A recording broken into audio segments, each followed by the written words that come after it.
Treasure Island by Robert Louis Stevenson. Chapter 12. Council of War. There was a great rush of feet across the deck. I could hear people tumbling up from the cabin and the forecastle, and slipping in an instant outside my barrel, I dived behind the foresail, made a double towards the stern, and came out upon the open deck in time to join Hunter and Dr. Livesey in the rush for the weather bow. There all hands were already congregated. A belt of fog had lifted almost simultaneously with the appearance of the moon. Away to the southwest of us we saw two low hills, about a couple of miles apart, and rising behind one of them, a third and higher hill, whose peak was still buried in the fog. All three seemed sharp and conical in figure. So much I saw, almost in a dream, for I had not yet recovered from my horrid fear of a minute or two before. And then I heard the voice of Captain Smollett issuing orders. The Hispaniola was laid a couple of points nearer the wind, and now sailed a course that would just clear the island on the east. "And now, men," said the captain, when all was sheeted home, "has any one of you ever seen that land ahead?" "I have, sir," said Silver. "I've watered there with a trader I was cook in." "The anchorage is in the south behind an islet, I fancy?" asked the captain. "Yes, sir. Skeleton Island, they calls it. It were a main place for pirates once, and a hand we had on board knowed all their names for it. That hill to the north'ard they call the Foremast Hill. There are 3 hills in a row running south'ard, fore, main, and mizzen, sir. But the main, that's the big un with the cloud on it, they usually calls the Spyglass, by reason of a lookout they kept when they was in the anchorage cleanin', for it's there they clean their ships, sir, askin' your pardon." "I've a chart here," said Captain Smollett. "See if that's the place."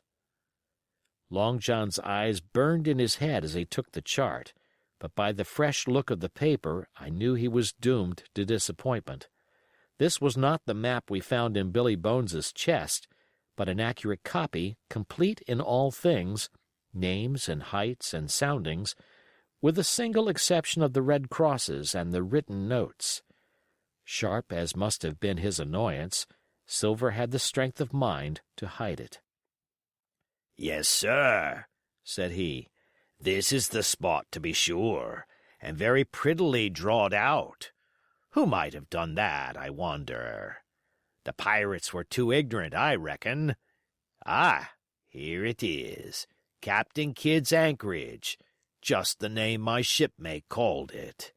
There's a strong current runs along the south, and then away north'ard up the west coast. Right you was, sir," says he, "to haul your wind and keep the weather of the island. Leastways, if such was your intention as to enter and careen, and there ain't no better place for that in these waters." "Thank you, my man," said Captain Smollett. "I'll ask you later on to give us a help. You may go." I was surprised at the coolness with which John avowed his knowledge of the island, and I own I was half frightened when I saw him drawing nearer to myself. He did not know, to be sure, that I had overheard his counsel from the apple barrel, and yet I had by this time taken such a horror of his cruelty, duplicity, and power that I could scarce conceal a shudder when he laid his hand upon my arm. "Ah," says he, "this here is a sweet spot, this island. A sweet spot for a lad to get ashore on. You'll bathe and you'll climb trees and you'll hunt goats, you will. And you'll get aloft on them hills like a goat yourself. Why, it makes me young again. I was going to forget my timber leg, I was. It's a pleasant thing to be young and have 10 toes, and you may lay to that. When you want to go a bit of exploring, you just ask old John, and he'll put up a snack for you to take along." And clapping me in the friendliest way upon the shoulder, he hobbled off forward and went below. Captain Smollett, the squire, and Dr. Livesey were talking together on the quarter-deck, and anxious as I was to tell them my story, I durst not interrupt them openly. While I was still casting about in my thoughts to find some probable excuse, Dr. Livesey called me to his side. He had left his pipe below, and being a slave to tobacco, had meant that I should fetch it. But as soon as I was near enough to speak and not be overheard, I broke immediately. "Doctor, let me speak. Get the captain and squire down to the cabin, and then make some pretense to send for me. I have terrible news." The doctor changed countenance a little, but next moment he was master of himself. "Thank you, Jim," said he quite loudly. "That was all I wanted to know," as if he had asked me a question. And with that he turned on his heel and rejoined the other two. They spoke together for a little, and though none of them started or raised his voice or so much as whistled, it was plain enough that Dr. Livesey had communicated my request, for the next thing that I heard was the captain giving an order to Job Anderson, and all hands were piped on deck. "My lads," said Captain Smollett, "I've a word to say to you. This land that we have sighted is the place we have been sailing for. Mr. Trelawney, being a very open-handed gentleman, as we all know, has just asked me a word or two, and I was able to tell him that every man on board had done his duty, alow and aloft, as I never asked to see it done better. Why, he and I and the doctor are going below to the cabin to drink your health and luck, and you'll have grog served out for you to drink our health and luck. I'll tell you what I think of this. I think it handsome. And if you think, as I do, you'll give a good sea cheer for the gentleman that does it." The cheer followed. That was a matter of course, but it rang out so full and hearty that I confess I could hardly believe that these same men were plotting for our blood. "One more cheer for Captain Smollett," cried Long John when the first had subsided, and this also was given with a will. On the top of that the three gentlemen went below, and not long after word was sent forward that Jim Hawkins was wanted in the cabin. I found them all three seated around the table, a bottle of Spanish wine and some raisins before them, and the doctor smoking away with his wig on his lap, and that, I knew, was a sign that he was agitated.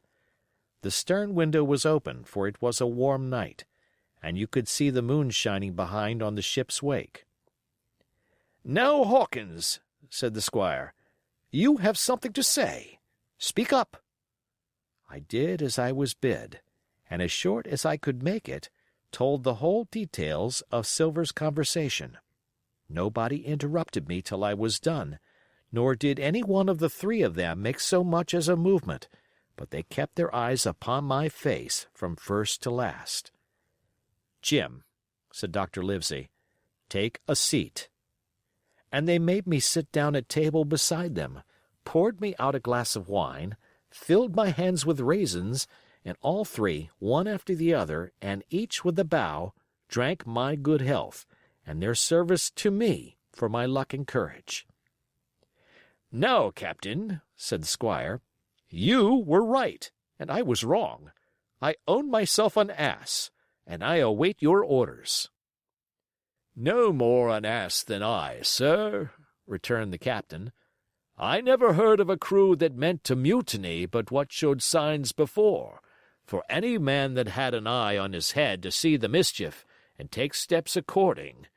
But this crew," he added, "beats me."